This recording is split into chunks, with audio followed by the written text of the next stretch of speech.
Mayroong kalamnan na nadudulot ng sakit sa likod ng mata o sa itaas ng kilay, at ang kalamnan na yon ay wala naman sa ulo. Ang masama pa, hindi epektibo ang pag-inom ng gamot sa sakit dito dahil ito ay isang mechanical na sakit. Pero kalma lang, dahil sa video na ito, ipapakita ko sa iyo ang serye ng 3 ehersisyo na pwedeng magpagaan ng sakit na yan ng tuluyan sa loob lang ng wala pang 3 minuto. Ang pinakamaganda dito, hindi mo kailangan maging bata, payat, o sobrang flexible para sundan ang mga hakbang na ito at maibsan ang sakit gamit ang tamang paggalaw. Kapag ang kalamnan ay may trigger point, ibig sabihin nito ay nagbibigay ito ng pananakit na nararamdaman sa ibang bahagi ng katawan. Nagpapadala ito ng sakit na nararamdaman sa ibang bahagi ng katawan na nangyayari sa malayo. Ito rin ang tinatawag na parehong sakit na myofascial. At ang nabibigay ng pananakit na nararamdaman sa ibang bahagi ng katawan, sa likod ng mata, sa paligid ng mata, sa itaas ng kilay, at maaari may kaugnayan pa sa pagkahilo at pag-ugong ng tenga ay ang kalamnan na E.com, panlabas na cleido-occipital mastoidal. Pero hindi mo kailangan kabisaduhin ang pangalan na yan. Ngayon, pag-usapan natin at gagawin natin ang ligtas na hakbang-hakbang na pwede mong gawin kahit na ikaw ay may matinding sakit. Kaya, ang ehersisyong ito ay tumutulong sa kalamnan na magsibulang mag-relax.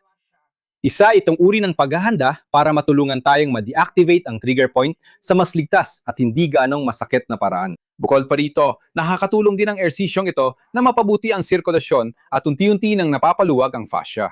Isa itong mababaw na masahe, isang banayad na masahe. Ang E.com ay nagsisimula dito sa likod ng tainga. Sandali, kukunin ko lang ang monitor ko para makita ko kung malinaw ba ang nakikita mo.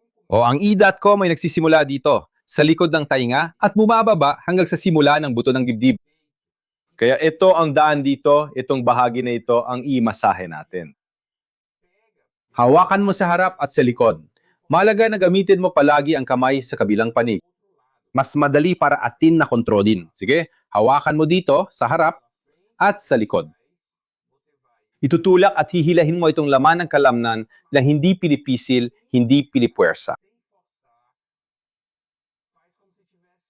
Yawin mo na parang iniindayog mo ang kalamnan. Itulak at hilahin sa pinakakomportableng ritmo na kaya mo. Bumaba ka, sundan mo ang buong kahabaan ng kalamnan na ito. At kung nahihirapan ka, tandaan mo lang kung saan ito nasisimula at nagtatapos at sundan mo lang ang direksyong yon.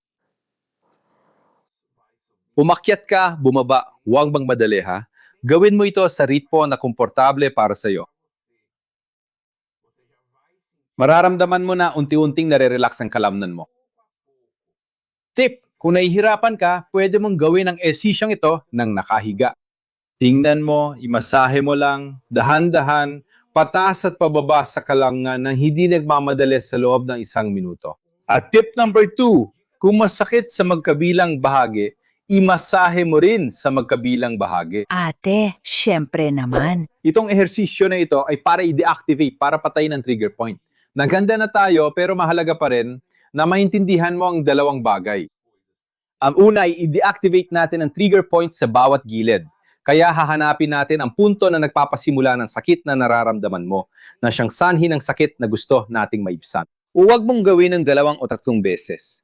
Mas lalo lang maiirita ang kalamnan at mas lalo kang makakaramdam ng sakit. Ang pangalawang bagay na kailangan nating maintindihan ay pagkatapos mahanap ang tamang punto, gagawin natin ang buong ehersisyo, ang buong pag-deactivate na kaunting sakit lang hanggat maaari. May mga tao na akala nila kailangan idiin, na kailangan masaktan para gumaling, pero kabaliktaran yon. Ang ating kalamnan ay may proteksyong reflex. Kaya kapag mas marami kang idinudulot na sakit, mas lalong makokontract ang kalamnan para protektahan ang sarili.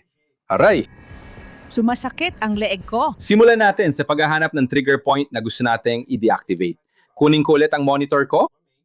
Hanapin natin ang punto na yan ng dahan-dahan, walang pagmamadali, gamit ang parehong paraan na ginawa natin sa naunang masahe. Naramdaman mo na, alam mo na ang linya ng kalamnan. Kaya gawin mo ito, subukan mo, dahan-dahan mong pindutin, hanapin mo ang punto na nagpapasimula. Sa tingin ko, mas makikita mo ito ng mas maayos ngayon. Na nagpapasimula ng sakit na nararamdaman mo. Tulad na sinabi ko, dapat palaging minimal lang ang sakit. Gusto ko muling banayad ka hanggat maaari sa prosesong ito. Pag nahanap mo ng tamang punto, hindi tayo maglalagay ng sobrang lakas, tandaan mo, minimal na sakit. Hahanapin natin ang posisyon ng ulo kung saan pinaka-relax ang kalamnan. Karaniwan, ito ay kapag nakapatong ang ulo sa kamay. Dahan-dahang ikiling para nagtutono ka ng radyo. Yung mga radyo noong unang panahon.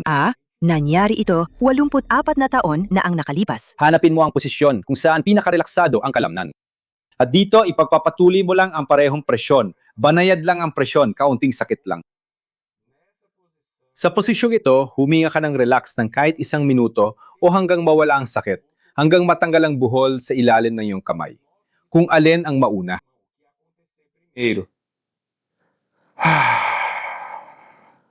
Pagkatapos nito, lumipas na ang 1 minuto o natanggal ng buhol, natunaw sa ilalim ng iyong daliri, nawala na ang sakit. Bitawan mo na at dahan-dahan mong ibalik ang ulo mo. Mararamdaman mo agad ang malaking ginhawa, parang mahika. Alam ko na halata naman, pero pwede manggaling sa mata ang sakit na yan. Kaya, lalo na kung may pagbabago sa paningin mo, pagiging sensitibo sa liwanag, o namumula o namamaga ang mata mo, kailangan mong magpatingin sa doktor na espesyalista sa mata. Uwang okulista. Ang ehersisyong ito ay para maiwasan na bumalik ang trigger point, para maiwasan na bumalik ang sakit. Ito ay ligtas, banayad, at espesipikong pag-unat para sa e.com. Gagamit tayo ng pader para maipahinga mo ang iyong likod at ulo. Ipagpalagay natin na gagawin natin ang pag-unat, ang ehersisyo, sa kaliwang bahagi. Ang sakit ay nasa kaliwang bahagi, at ang e.com na gusto kong iunat ay nasa kaliwang bahagi. Iikot mo ang ulo mo sa pader pakaliwa. Sa panig na masakit, parang titingin ka sa direksyon ng sakit. At pagkatapos, dahan-dahan mong igalaw ang ulo mo papunta sa kabila, parang titingin ka sa kisame. Ayan, dahan-dahan lang. Hanggang maramdaman mo ang simula ng pag-unat. At dito natin tatapusin ang pag-unat gamit ang paghinga palabas. Sa oras na ilabas natin ang hangin, ilagay ang mga kamay sa dibdib at dahan-dahang ilabas ang hangin. Mararamdaman mong humihila dito mula sa simula ng dibdib hanggang sa dulo, sa likod ng tainga. Subukan mong gawin ang pag-unat na ito ng dahan-dahan nang hindi inaalis ang ulo sa pader. Ligtas ang pag-unat na ito dahil dyan. Pansinin mo ang ulo ko, hindi ko pinapalabis ang galaw. Walang pangalib na maipit o madurog ang disk, kasukasuan o ugat. Balikan natin para siguradong walang duda. Sumandal ka sa pader, tumingin ka sa side na masakit, hayang gumulong ang ulo sa pader, tapos tumingin ka pataas. Habang pinapaduras mo ang ulo mo, maririnig mong ang ulo mo habang kumikiskis sa pader hanggang sa simula ng pag-una. At dito tayo magkatapos gamit ang pagbuga ng hangin, mga kamay sa dibdib, mahabang pagbuga. Manatili ka sa posisyong ito sa masarap na pag-unat na ito ng 30 segundo, susunod. Susunod. Uy, ang sarap dito!